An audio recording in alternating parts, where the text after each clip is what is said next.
Subscribe कीजिए RTS professional study को और बेल आइकन को दबाएं लेटेस्ट जीएसटी और इनकम टैक्स की वीडियो सबसे पहले पाने के लिए। वेलकम गाइस, आज मैं आपको बताऊंगा टीडीएस के लिए रजिस्ट्रेशन और लॉगिन ट्रेसेस पे कैसे करना है।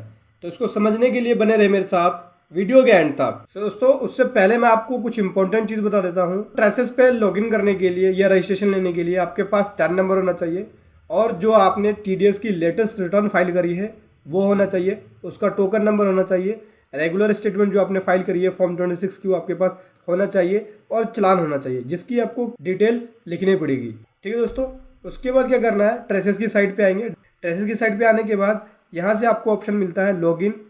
अगर आपने रजिस्ट्रेशन ले रखा तो पहले लॉगिन कर लेंगे और अगर आपने रजिस्ट्रेशन नहीं ले रखा तो registered as a new user करके यहाँ पे आप क्लिक करेंगे और पहले रजिस्ट्रेशन लेंगे। उसके बाद आपको दोस्तों यहाँ से चुनना होता है कि आप टैक्स कलेक्टर हैं या टैक्स डिडक्टर है। अगर आप टैक्स डिडक्टर है तो टैक्स डिडक्टर सेलेक्ट कर लेंगे। नॉर्मली मैं डिडक्टर की बात कर रहा हूँ यहाँ पे कि एज ए डिडक्टर किस तरह से आपको रजिस्ट्रेशन लेना है, तो डिडक्टर सेलेक्ट कर लेंगे।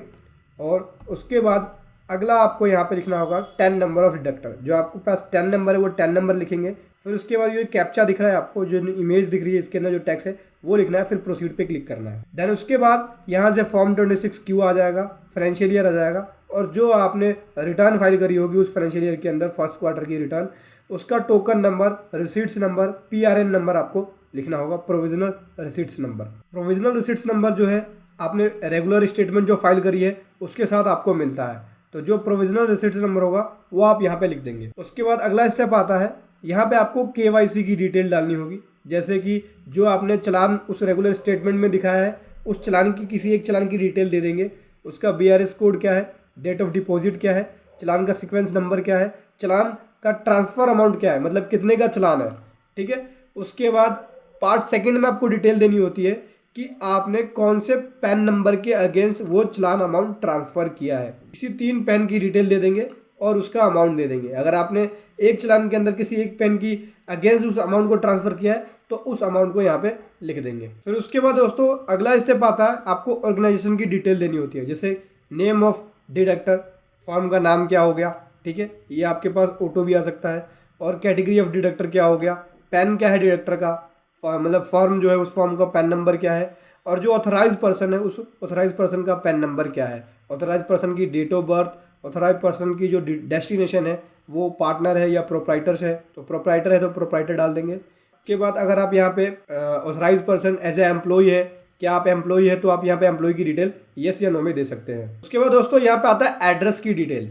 एड्रेस की डिटेल कहाँ से लेना चाहते हैं, अगर आप सेम जो टैन नंबर के अंदर आपने एड्रेस दिया है वही सेम ले सकते हैं। इस पर क्लिक करेंगे तो वही आ जाएगा, या फिर जो आपने स्टेटमेंट में जो आपने टीडीएस की रिटर्न लेटेस्ट फाइल करी है उस लेटेस्ट स्टेटमेंट के हिसाब से आपका एड्रेस पिक कर लेगा। फिर अगला आता है यहाँ पे कम्युनिकेशन डिटेल डालनी होगी। अगर आपने लेटेस्ट 10 नंबर के अंदर दे रखा है तो 10 मास्टर से उठा लेगा, इस पर क्लिक करेंगे आप अगर 10 मास्टर से लेना है आपको, या फिर जो लास्ट स्टेटमेंट दी है उठाना चाहते हैं तो उस पर टिक करेंगे तो उसके हिसाब से वो डिटेल को उठा लेगा, या फिर आप मैनुअली भर सकते हैं। उसके बाद दोस्तों अगला आता है, आपको यहाँ पे यूज़र आईडी क्रिएट करना होगा। यूज़र आईडी लिख के यहाँ से अवेलेबिलिटी चेक कर सकते हैं कि क्या आपको वो यूज़र आईडी मिल जाएगा या नहीं।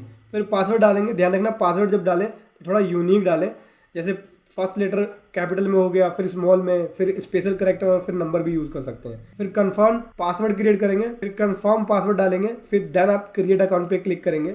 जैसे क्रिएट अकाउंट पे क्लिक करेंगे आपको कंफर्मेशन डिटेल सामने दिखाई देगी, जैसे यूज़र, टाइप ऑफ यूज़र आ गया, ऑर्गेनाइजेशन की डिटेल आ गई जैसे टैन नंबर, पैन नंबर, ठीक है, कैटेगरी ऑफ डिडक्टर आ गया, पैन आ गया, ऑथराइज पर्सन की date of birth, authorise person की डिटेल, ये सारी डिटेल आपको दिखेगी। उसके बाद communication address, communication detail, then सब कुछ आपको लगता है कि सब कुछ ठीक है तो कंफर्म पे क्लिक कर सकते हैं, और आपको लगता है कि नहीं कुछ चेंज करना है तो आप एडिट पे क्लिक करके बैक जाके एडिट भी कर सकते हैं।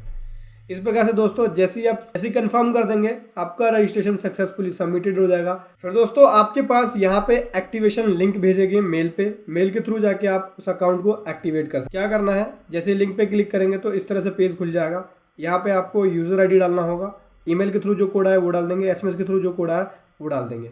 उसे डालने के बाद यहाँ पे क्लिक करना है सबमिट पे। सबमिट पे क्लिक करने के बाद जैसे ही आपका एक्टिव हो जाएगा सक्सेसफुली, देन लॉगिन का ऑप्शन आएगा। आप लॉगिन पे क्लिक करके डायरेक्ट लॉगिन कर पाएंगे।